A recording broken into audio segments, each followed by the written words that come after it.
Tracking the success of your Facebook pixel is going to be key in the campaigns that you create and the audiences that you target.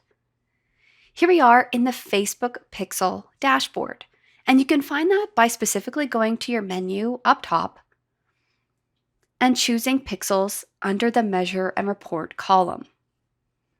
It's here that we get an overview of the performance of the Facebook pixel that has been set up. At the top, we can see that the status is active, and it's here that we can then create an audience and a custom conversion. But what we're really looking for is some data or some analytics. So we do get a screenshot or an overview of what's going on with the pixel here. But in order to dive in a little bit deeper, we're going to choose View Analytics. This dashboard is specifically created for the pixel activity.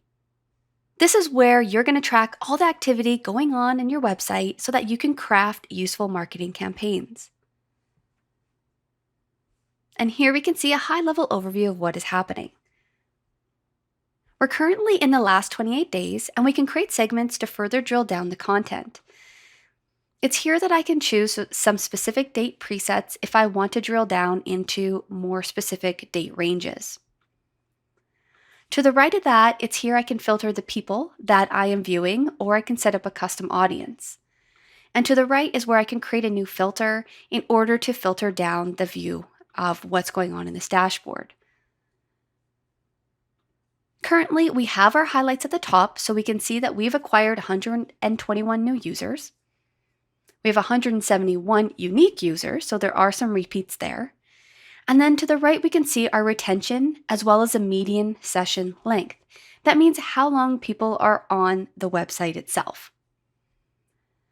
Below that are our growth metrics, so we can see any active users within the last 24 hours, as well as any user activity to the right. Remember, this is a snapshot, so we can always click View Full Report to dive deeper into this analytic data. Heading further down, we can see our top landing pages as well as the traffic sources, so where the traffic is coming from. And then below that are engagement metrics. So we can see our active users by the hour, which is really, really interesting. Further down, we have a bounce rate. So that's how many people are landing on the first page and then leaving and not continuing into the website. And then we can see what those top exit pages are. Below that, we have our people metrics. So we can see the gender and the age. Right now, we don't have enough data, but that could be really interesting for you and really help your advertising efforts. And finally, we have the location. So we can see the top 5 countries of all our visitors.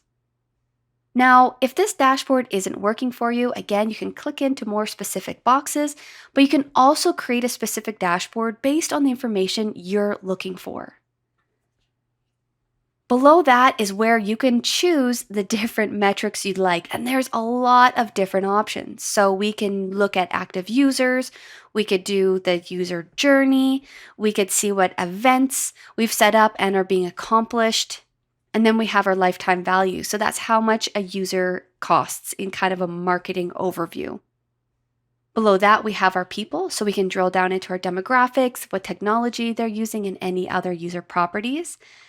And then finally, we have our settings. So it's here that you're going to have some more specific settings, such as time zone or currency, so you can make sure that that is all up to date, as well as your user settings. So you're going to make sure that you're always receiving insights and reports from Facebook, or this is where you can turn it off. So as you can see, this data is super important to constructing really advanced and capable advertising campaigns. This information is going to help you inform your marketing strategy. It's help you create a marketing strategy and campaigns that really capture your audience's attention and imagination. The more curated and targeted your campaigns are, the better they're going to perform. And Facebook is building out more and more tools to help you collect this data and information. I recommend heading over to your analytics and specifically looking at your Facebook pixel metrics and see if there's maybe a category that you have not yet identified that could be really, really keen to receive your advertising.